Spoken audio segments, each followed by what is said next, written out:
Hello, welcome to Unicorn Princess Tarot. So, ito yung reading natin for air sign, Gemini, Libra, Aquarius.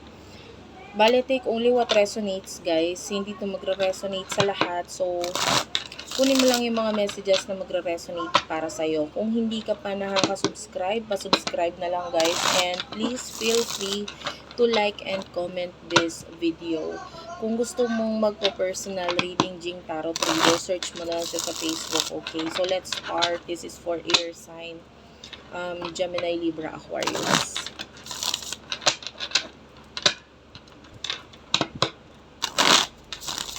Air sign. Sorry nga pala kung maalog yung camera sa tuwing nagsishuffle.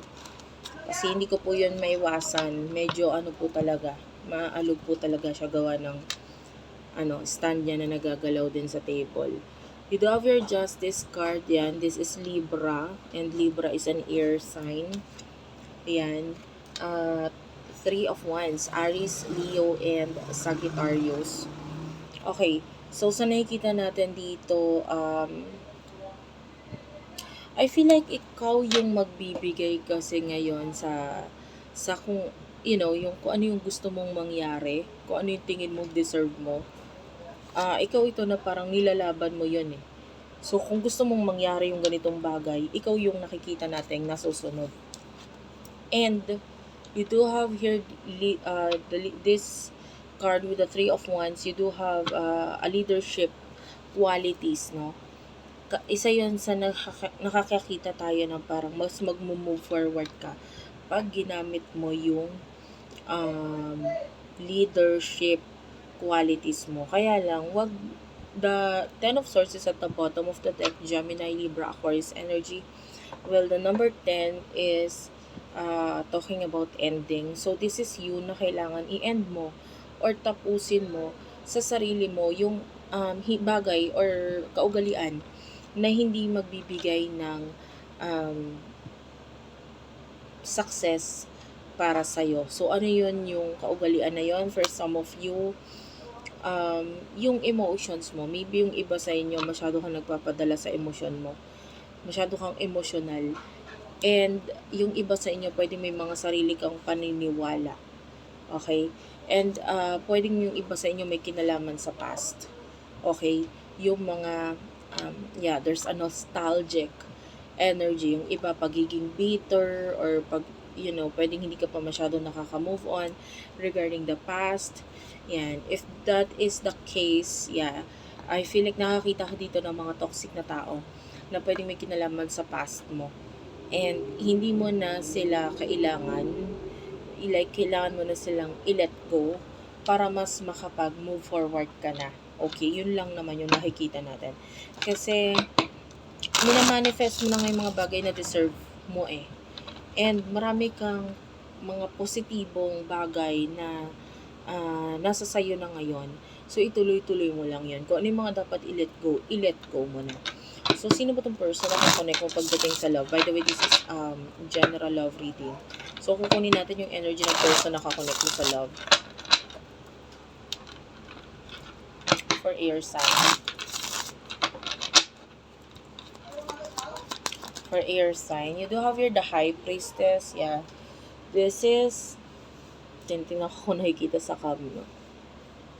Anyway, this is a soulmate connection. For some of you, there's this sacred connection sa inyong dalawa. And we do have here the Devil, and the Emperor. Ayan, puro major arcana siya lumabas sa person mo. Yeah. Sa ngayon, sa nakikita natin, parang siya yung nagdidikta or kung ano yung pinatutunguhan ng connection na ito, yun ay dahil sa kung paano niya i-handle to, no? Kumbaga, with the Emperor, siya yung I feel like nilalaban mo, and yung iba sa inyo, pilit mong inaayos yung mga bagay na kaya mong ayusin ngayon sa buhay mo. Pero, I feel like you're still looking for this person, hinahanap mo pa rin siya, and I feel like parang gusto mong labanan or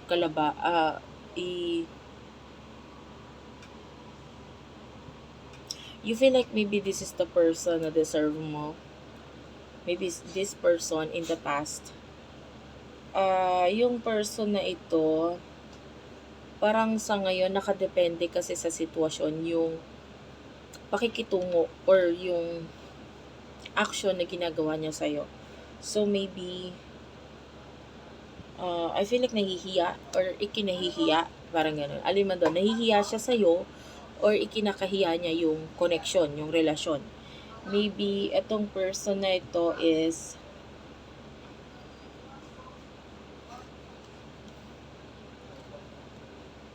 I feel like gusto niya maging ready rin sa connection. So, kung hindi pa ready ngayon, kung hindi pa pwede ngayon, kung nakakahiya pa ito ngayon, or ikinakahiya pa kasi maybe may problema pa sa ngayon, so yun. Yun yung nagiging dahilan kung bakit itong person na ito ay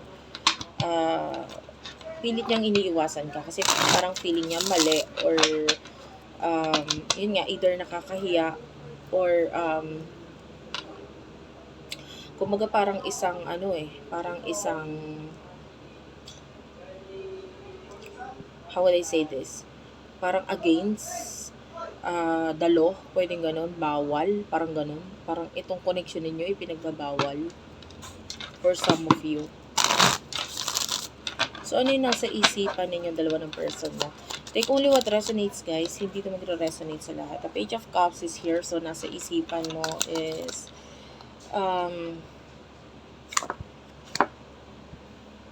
actually, parang tinatamad ka sa connection ninyo. So, maybe you know about the connection. But, you know, kung hindi pa stable ang isa sa inyo or pareho kayo, medyo sa ngayon, tinatamad ka pa sa connection. So, ano sa isip mo is to focus on your start, some kind of start na gusto mong simulan. Ano ka kasi, masyado kang sensitibong tao, yun yung nakikita natin. And,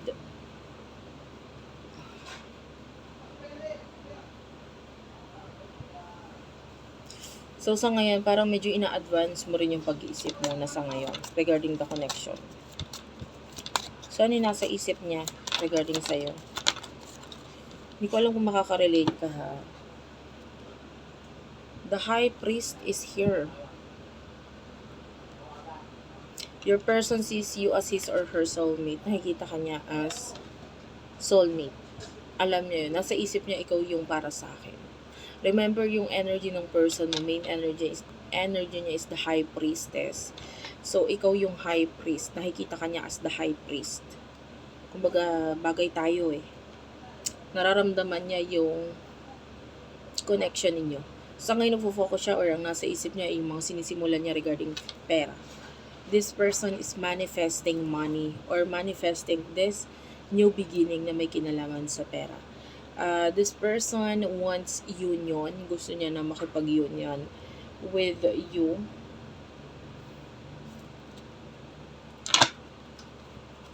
So, ano yung emotions ninyo para sa isa't isa? Mature. You're being mature sa connection with the Queen of Coins. Queen of Swords is at the bottom of the deck. So, sa totoo lang, hindi mo ma-let go tong person na to. Pero nagpapaka-mature ka eh. So, pinipilit mong i-let go. Although, nandun pa rin yung parang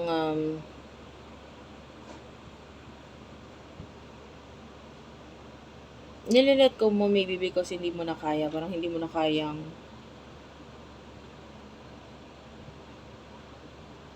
maniwala pa na in the future may chance kayo nitong person na ito. Or regarding sa partnership connection, parang hindi mo na kayang maghintay sa person na hindi mo naman alam kung dadating sa'yo. So, ano emotion niya para sa'yo? The Four of Swords is here.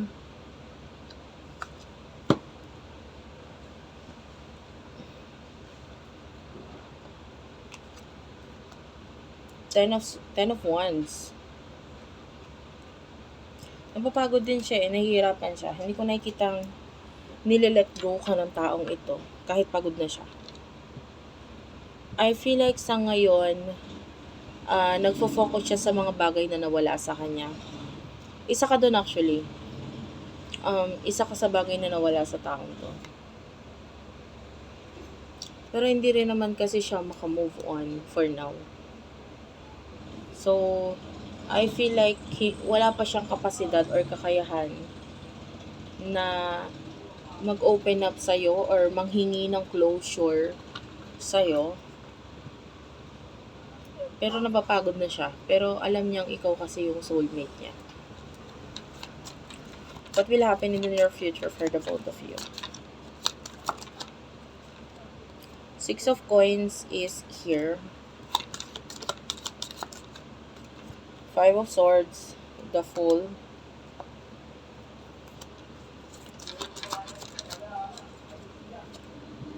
Wheel of Fortune, it's in reverse. Queen of Swords, Eight of Wands. So in the future, in the near future, Four of Wands is at the bottom of the deck. Actually, maganda yung sinasabi dito. I can see celebration. I can see happiness pagdating sa career, sa work. I can see stability sa'yo. In the near future, pagdating sa money, there's this generosity na nakikita natin. So, may pagbibigay kang gagawin in the near future sa mga taong nangangailangan.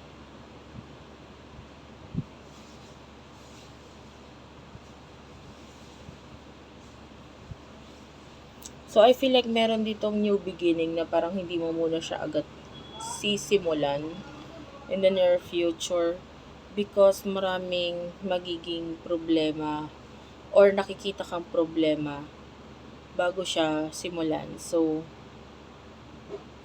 ayaw mo na maulit ko naman yung mga minsan na pagkakamali mo na. So, pwedeng may mga new beginning in the near future na hindi mo muna mamadaliin or mas pipiliin mo muna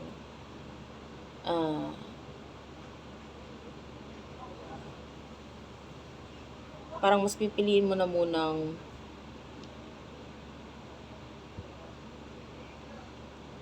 I don't know, parang i-let go kung naman itong new beginning na ito for you.